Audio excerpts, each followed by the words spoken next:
یہ معیوب ہے اور اس سے منع کیا گیا ہے حدیث کے اندر، دین اسلام کے اندر، کہ رہبانیت نہیں ہونی چاہیے،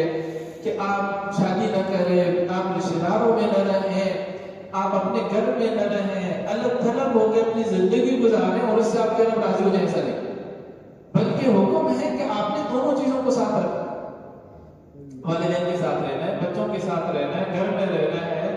آپ نے دنیاوی جو چیزیں ان کو فالو کرنا ہے، اس کے مطابق آپ نے زندگی گزارنی ہے۔ اور قرآن مجید میں اللہ رب العزت نے کیا ارشاد فرمایا کہ ہر نماز میں وہ دعا مانگتے ربنا آتنا فی الدنیا حسنہ وفی الآخرۃ حسنہ، کہ بھی دونوں چیزوں کو ہم مانگ رہے ہیں کہ اللہ میری دنیا کو بھی بہتر کیجئے اور میرے آخرت کو بھی بہتر کیجئے، مجھے دنیاوی بھلائیاں بھی عطا فرمائیے، مجھے آخرت کی بھلائیاں بھی عطا فرمائیے، دونوں چیزیں ایک ساتھ ہیں۔ اور قارون جس کا ہم تذکرہ سنتے رہتے ہیں،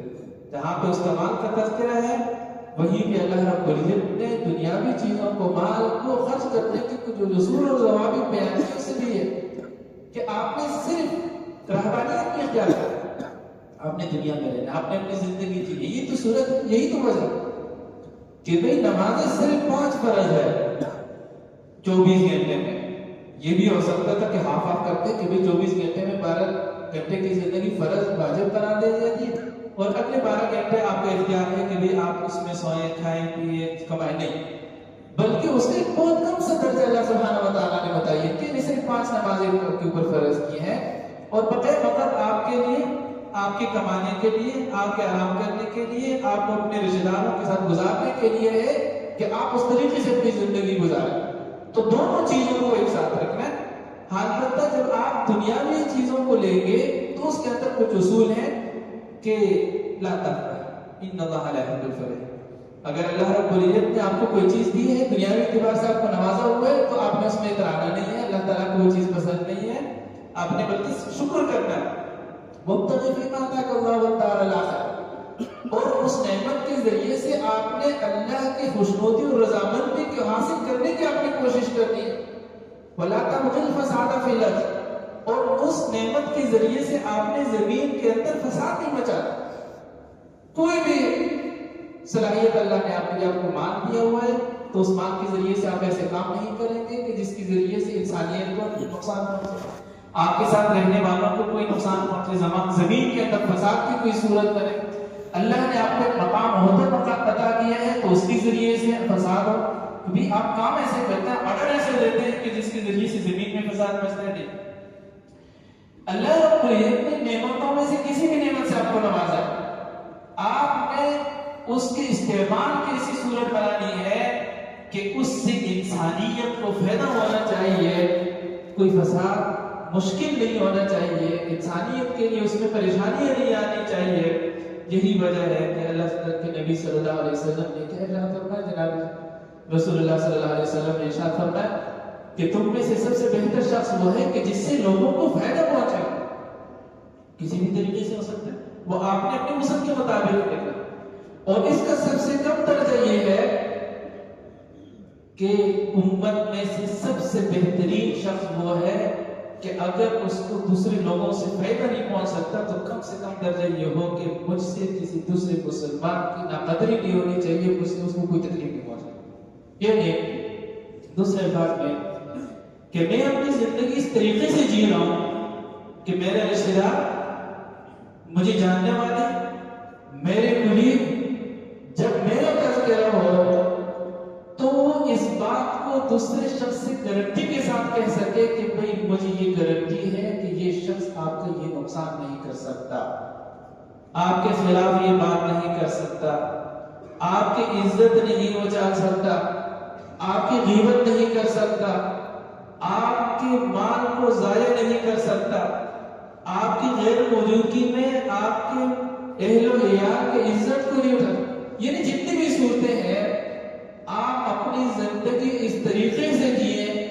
کہ دوسرے شخص کو یہ یقین ہو کہ پیسہ تو اس کے پاس نہیں ہے کہ مجھ پر خرچ کرے، کوئی اور چیز نہیں ہے کہ جو یہ مجھے دے سکے، لیکن یہ یقین ہے کہ یہ بندہ آپ کا برا نہیں چاہ سکتا۔ اگر میری زندگی اس روش پر ہے تو اس کا مطلب یہ ہے کہ میں وَمَن يُطِعِ اللَّهَ وَرَسُولَهُ وَيَخْشَ اللَّهَ وَيَتَّقِ، یہ تینوں چیزیں ہیں اس کے اندر، فَأُولَٰئِکَ هُمُ الْفَائِزُونَ، یہ شخص کامیاب۔ ان چیزوں کو مد نظر رکھتے اپنی زندگی گزارا اور اللہ رب العزت نے مجھے کسی نعمت سے نوازا ہوا ہے اور وہ نعمت ایسے ہے کہ بھئی میں تو اس سے محظوظ ہو رہا ہوں، لیکن ساتھ ساتھ ایسے ہے کہ میرے اس نعمت سے محظوظ ہونے کے ساتھ ساتھ میرے طور و طریقہ، میرا رویہ اس طریقے سے کہ میرے ساتھ رہنے والا بھی ایک مسلمان بھی مجھ سے تنگ ہے، تو اس کا مطلب یہ ہے کہ یہ وہ نعمت ہے، آپ اس کا حق یہ ادا کریں۔ تو من یطع اللہ ورسولہ ویخشى اللہ ویتقی فاولئک هم الفائزون، کہ بھی میں نے اللہ اور اس کے رسول صلی اللہ علیہ وسلم کی اطاعت کرنی ہے ہر معاملے میں، اور صرف یہ نہیں کہ بھئی میں نے دنیا کو چھوڑ دینا ہے، بلکہ دنیا کے ساتھ ساتھ رہ کے اپنے رب کو راضی کرنا۔ اور اللہ رب العزت کی مطلب و مقصود نہیں ہے کہ انسان دنیا چھوڑ دے، رشتہ داروں کو چھوڑ دے، کھانا پینا چھوڑ دے، کمانا چھوڑ دے، مسجد میں بیٹھے، ایسا نہیں، بلکہ ان ساری چیزوں کو رکھنا ہے۔ اور اس کے ساتھ ساتھ جس طرح میں نے آپ سے عرض کیا ہے کہ ذات تو وہ سب سے بڑی ہے، لیکن اس کی رضا کا حصول انتہائی آسان، بہت آسان ہے کہ انسان صرف ان چیزوں کو مد نظر رکھے اور اس بات کی کوشش کرے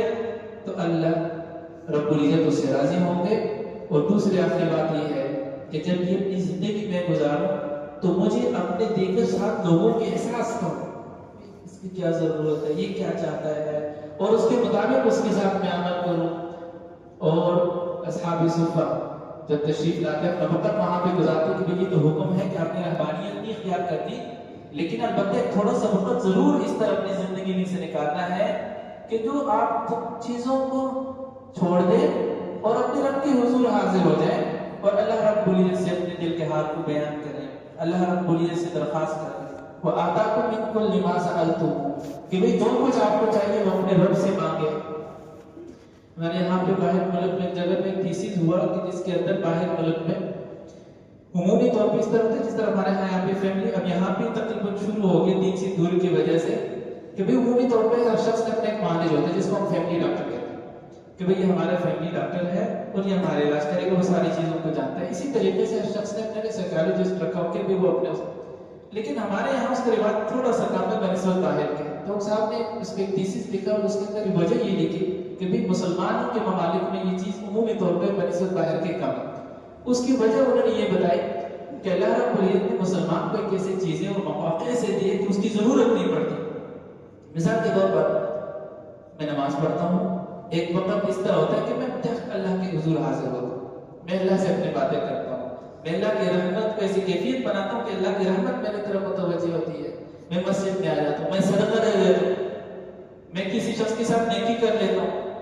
سال میں اعتکاف آ جاتا ہے میں اعتکاف کر لیتا ہوں۔ اور یہ حکم ہے کہ اب تھوڑا سا وقت ہر چیز سے الگ طرح ہو کے اللہ کی طرف اس کو اس ربک وتبتل الیہ تبتیلا، یعنی تھوڑا سا وقت دن میں رات میں کہ بھی اللہ کے حضور وہ 2-4 منٹ ایسے ہوں کہ میں صرف اللہ کے حضور میں اللہ سے بات کروں، میں اپنی ضرورت اللہ کے سامنے پیش کروں۔ اور سب سے آخری بات یہ کہ جب ہم ان چیزوں کی کیوں ضرورت نہیں پڑتی،